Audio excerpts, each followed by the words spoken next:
अस्सलाम वालेकुम। ये जो मैं वाक़या सुनाने जा रहा हूँ ये मेरे सामने हुआ है।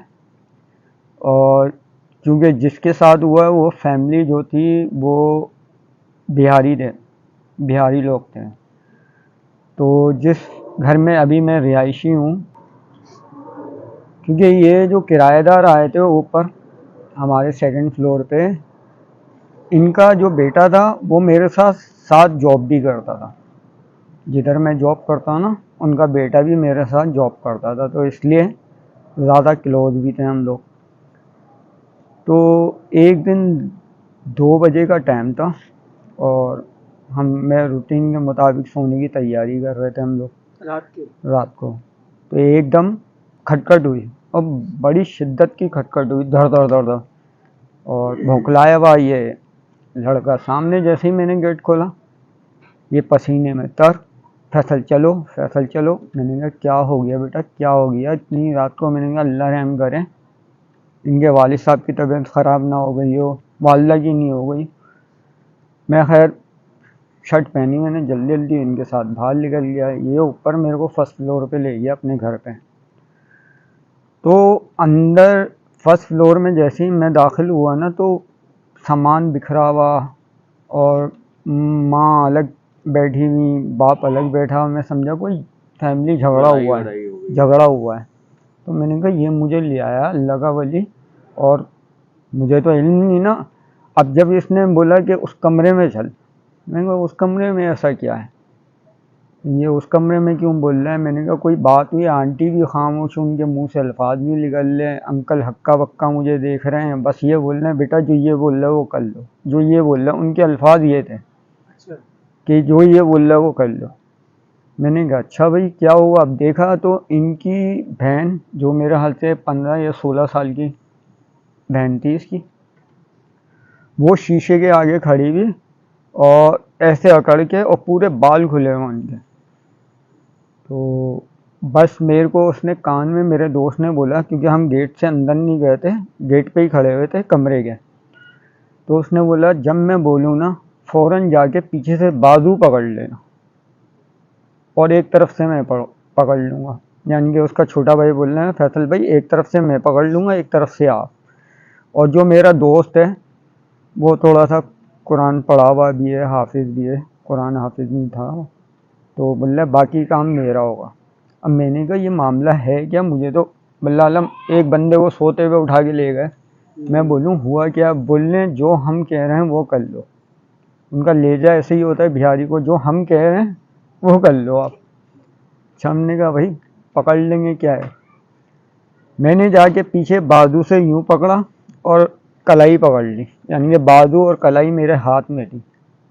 इतने में इसका भाई छोटा वाला भी गया, वो भी मेरी ही हाइट का, माशाल्लाह मुझसे भी हाइट लंबी चौड़ी उसकी। उसने भी जाके पीछे से पकड़ लिया। एक बाजू मैं पकड़ा हुआ, एक वो पकड़ा हुआ।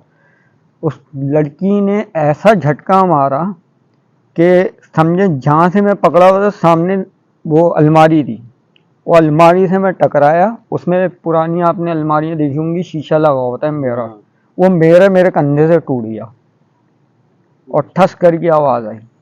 यानी कि ऐसी जान एक 16 साल या 17 साल की बच्ची में कितनी जान होगी, कितनी पावर होगी। मैं ये देख के चौंक गया, और जब उसने मेरी तरफ यूँ देखा ना, मेरे रोंगटे खड़े हो गए। मैंने कहा बाबा आज तो लग गए, आज कुछ हुआ है। हाथ छोड़, छोड़ हाथ मेरा, छोड़ है यानी। उसकी आवाज़ चेंज, भयानक से भयानक। और आंखें जब मैंने इसकी देखी ना तो लाल अंगारा। अब जो मेरा दोस्त फारूक उसका नाम था, उसने कहा इसकी आंखों में नहीं देखी, इसकी आंखों में नहीं देखी, और बस तू पकड़ के रख। पूरा जोश मार रही है। इतने में इनके वालिद साहब आए, वो बच्ची के कदमों में लिपट गए कि काबू में कर लें। और थोड़ा हमने उससे शीशे से खिसकाना था उसको, तो हमने काफ़ी पावर लगाया, थोड़ा सा बैक किया हमने।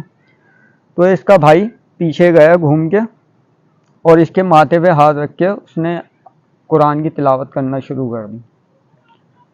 और वो कभी इधर सर, कभी इधर, कभी हाथ हिलाए, कभी टांग, लेकिन हमने मजबूती से पकड़ा हुआ था। अच्छा जब ये तिलावत करते हुए एकदम हाथ हटाए ना, वो झटका मारे, और झटका ऐसा शदीद कि इसके भाई जाके दूर गिरे, फिर आगे पकड़ ले। भाई के यहाँ तक के उसने अपने नाखून तक चेहरे पे मार दिए थे अपने भाई के, और भाई नहीं देख रहा कि मेरे कहाँ लग रही है कहाँ नहीं, बस पकड़ा हुआ है, ऐसे जकड़ा हुआ है बुरी तरह। और ये अपनी तिलावत करते रहे। तिलावत करने के बाद थोड़ा सा उसमें राहत महसूस हुआ, तो हमने कहा जैसे एक इंसान का कड़क हाथ पकड़े वो एकदम ढीला हो जाए, तो हम समझे कि शायद मामला निमट गया है, कुछ था। तो जैसे ही हमने ढीला छोड़ा है, फिर उसने झटके मारे, फिर पकड़ लें हम, फिर ये दोबारा पढ़ना शुरू कर दें। ये सिलसिला 10-15 मिनट तक चलता रहा उसका, लड़ाई का और इसका। अब इसका भाई बोलने लगे, फैसल भाई ऐसे काबू में नहीं आएगा। मैंने कहा बेटा फिर क्या करना है, कोई हल तो बता। तो इसने अपनी माँ को आवाज़ दी कि माँ, अम्मी आके ना बहन की आप ही के पीछे से बाल समेट दो, समेट के यानी कि जूड़ा टाइप बना दो, जल्दी से आए। उन्होंने जैसे औरतों का काम होता है, पूरे जूड़े को यूं लपेटा और मुट्ठी में पकड़ लिया। तो अपनी माँ की तरफ गर्दन यूं करके कह रही है, तेरे को बाल बहुत पसंद है, ले बाल। इतना मोटा बालों का गुच्छा उनकी माँ के हाथ में आ गया। अच्छा, ले बाल। इतने बड़े बड़े बालों के गुच्छे जमीन पे गिरने लगे। ऐसे हो गए कि यहाँ के सारे बाल झड़ के उनकी माँ के हाथ में, माँ के हाथ में जब बच्ची के बाल, माँ की चीखें निकल जाए, माँ भागे छोड़ के बाल। है बड़ी मुश्किलों से उसे काबू करके इन्होंने दम वगैरह करते रहे, पढ़ते रहे, कुरान की तिलावत करते रहे। माँ आबे जमजम का पानी ले आई निकाल के कि ये मारो इसके मुंह पे, फिर वो मारा, तो कुछ उस बच्ची में ठहराव आया। लेकिन जब तक आसिफ भाई वो ठहराव आया था ना, वो बच्ची इतना हिस्सा पूरा उसका गंजा, पूरे बाल वाल झड़े हुए। थोड़ी देर ये रिलैक्स हुई, इसको लेटा दिया गया, ये बेहोश हो गई। अब इनके जो भाई थे छोटा, वो मेरा हाथ पकड़ा, फैसल भाई अभी नहीं जाना, आप अभी बैठे रहो, अभी आप नहीं जाना। अच्छा भाई, हम बैठे रहे, ये ज़रा कांच वांच समेटने में और घर सीधा करने में लग गए सारे। आधे घंटे बाद उस लड़की को होश आया। होश आने के बाद वो अपने आप को देख के रो रही कि बाल कैसे ख़राब हुए मेरे, ये क्या हुआ है, मैं यहाँ से गंजी क्यों हो गई, ये कैसे हो गया, बिल्कुल हवन्नक उड़ी। अच्छा, मैंने कहा यार अब तो मामला सही हो गया, मैं चलता हूँ। फारूक से मैंने पूछा यार ये कितने दिन से इनके साथ ये मामले चल रहे हैं, तो वो बोलने लगा ये काफ़ी दिन से हो रहा है, ये जिस हम घर में थे वहाँ भी होता था, लेकिन शिद्दत यहाँ पकड़ा है इसने। मामला तो ये शुरू से है। मैंने कहा कोई इलाज कोई काजी साहब को, मौलाना को, किसी को दिखाया है तुमने? बोले मैंने एक को दिखाया था, वो काला जादू करता है, बंगाली है वो, पटेर पाड़ा में उसकी झुग्गी बनी हुई है, यानी कि आशियाना बना हुआ है, जो उसने बताया कि वहाँ पर मैं गया था तो उसने मेरे को बताया तुम्हारी बहन पे काला इल्म किया हुआ, काला जादू किया हुआ है, और ये इतनी आसानी से नहीं जाएगा। तो मैंने उससे पूछा तो फिर कोई तो हल बताया होगा इस चीज़ का, जान छुड़वाने का, या कोई तो होगा मामला। तो उसने मेरे को ऐसी बात बताई जो मैं आपके सामने रख रहा हूँ कि मेरे खुद के होश हो गए। मैंने कहा भाई क्या तरीक़ेकार है? बोलने पहले तो उन्होंने कहा कि अब्दुल्ला शाह गाजी के मज़ार पे हर जुमेरात इन्हें जाना है, बिना नागा, एक ये नागा ना हो। दूसरा, आपने माड़ीपुर देखा है जहाँ पर रानी मंदिर है इनका, हिंदुओं का रानी मंदिर है हिंदुओं का, वहाँ पर एक साधु बैठा हुआ है, उस साधु की चादर के नीचे एक पुतला दफन है, वो पुतला निकाल के लाओ। ये एक तो हाफिज़ था, कुरान हाफिज़ था, इसके दिमाग कहने लगा मेरी सोच वहाँ तक गई नहीं। मैंने कहा कुछ नहीं, ऐसा कुछ भी नहीं होता। फिर ये मामला मैंने अपने जिनसे मैंने इल्म हासिल किया है, कुरान पढ़ा है, मैं उनके पास गया था, उनसे मशवरा किया तो बोले बारक है, काला जादू है, हक है, ये कोई झूठ नहीं है, कोई वो नहीं है, ये सच है कि काला जादू होता है और उसका तोड़ भी बड़ा ख़तरनाक होता है, जो इंसान के ज़हनो गुमान में भी नहीं होता ना, तो वो तोड़ होता है इसका। खैर उन्होंने मुझे तसल्ली दी, कहा मैं भी चलता हूँ साथ, और जो साधु साहब हैं इनके राना मंदिर जो है बहुत बड़ा, वहाँ जाके इनसे बात करेंगे। खैर वो साधु के पास पहुँच गए। अब उनसे बड़ी मिन्नत करी उन्होंने कि आपके नीचे जो है इस तरह मामला है। वल्लाह आलम साधु को पता था नहीं पता था, बकौल साधु के कि जब से मैं यहाँ बैठा हूँ ना, आज तक इसकी खुदाई नहीं हुई है नीचे की ज़मीन की। तुम बोल रहे हो तो चेक कर लो भाई, मैं थोड़ा सा हट जाता हूँ यहाँ पर। तो वो थोड़ा सा हटे, जब ज़मीन को खोदा तो एक काले कलर का पुतला, उसमें 17 सुइयाँ कुसेड़ी हुई, वो मैं निकाल के लेके गया हूँ उस काले अमल करने वाले के पास। तो उस काले अमल वाले ने उसमें से वो सुइयाँ निकाली।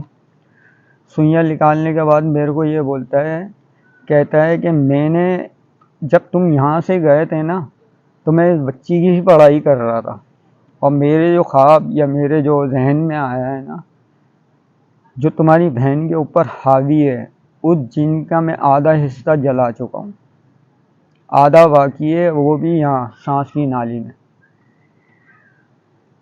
वो जब निकलेगा, जब तुम मज़ार के दिन जो मैंने जुमेरात बताई है, 1 महीने जुमेरात को वहाँ जाओगे बहन को लेकर, वो हिस्सा भी इंशाल्लाह जल जाएगा और तुम्हारी बहन सही हो जाएगी।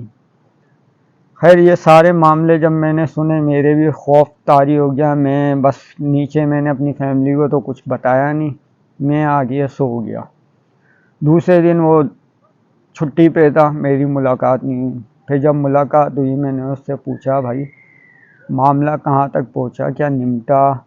वो जब भी मिलता था ना मेरे को, उस लड़की की जो उसकी बहन थी, अजीब अजीब बातें मेरे को बताता, जिससे मुझे भी खौफ आता था।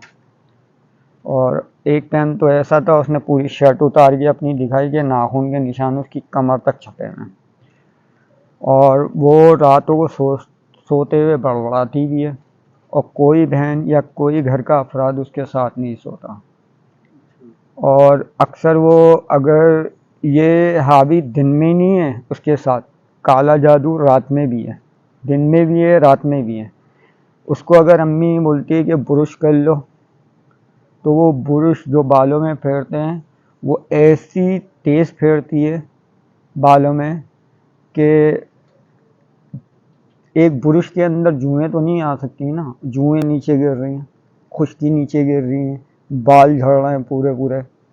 और जब वो ब्रश करके आएगी, पेस्ट करने अंदर जाएगी, दांतों पे पेस्ट करेगी, तो एक लाजमी अपना दांत तोड़ के लाके दे देगी माँ के हाथ में। बोले इस किस्म की उसकी कैफियत है, और मैं बयान नहीं कर सकता मेरे साथ ये हो कैसे है और क्या सीन हो रहा है मेरी बहन के साथ। काफ़ी वो उसके बाद फिर ये हफ्ता 10 दिन का गैप आ गया था, रमज़ान शुरू हो गए थे, हम अपने कामों में लग गए। कभी भी माइंड में नहीं सोचा कि दोबारा पूछूंगा। काफ़ी टाइम गुजर गया, फिर मैंने उससे पूछा अब तो खैरियत है। बोला नहीं अल्हम्दुलिल्लाह अब तो सेट हो गई, अब तो सेट हो गई हैं और माशाल्लाह उन चीज़ों से भी निकल गई हैं। और अब हम वो कुरान भी पढ़ रही हैं, नमाज भी पढ़ रही हैं, क्योंकि ये जो चीज़ होती है ना, सिर्फ भाई काला जादू, ये नमाज कुरान और इन चीज़ों से रोक देता है, दूर कर देता है। और इतना बहकाता है इन चीज़ों के बारे में कि वल्लाह आलम, के कहता है कि बस ये नहीं करो बाकी सब करो, डांस करो, नाच करो, घूमो, खाओ पियो और बुराइयां करो, ये ग़िबतें करो, ये चीज़ें बढ़ा देता है इंसान के अंदर चिड़चिड़ापन, ये सब बढ़ा देता है।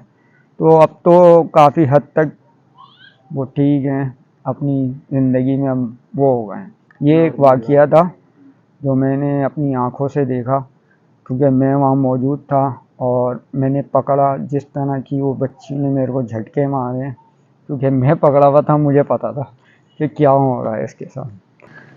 अगर आप लोगों को फैसल का ये वाक़या पसंद आया तो प्लीज़ इसके वाक़ये को लाइक करें और हमारे चैनल को सब्सक्राइब करें।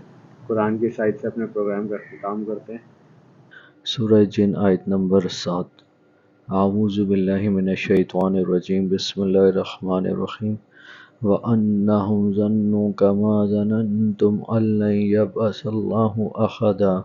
और ये कि उनका भी यही इत्तिकाद था जिस तरह तुम्हारा था कि अल्लाह किसी को नहीं जलाएगा।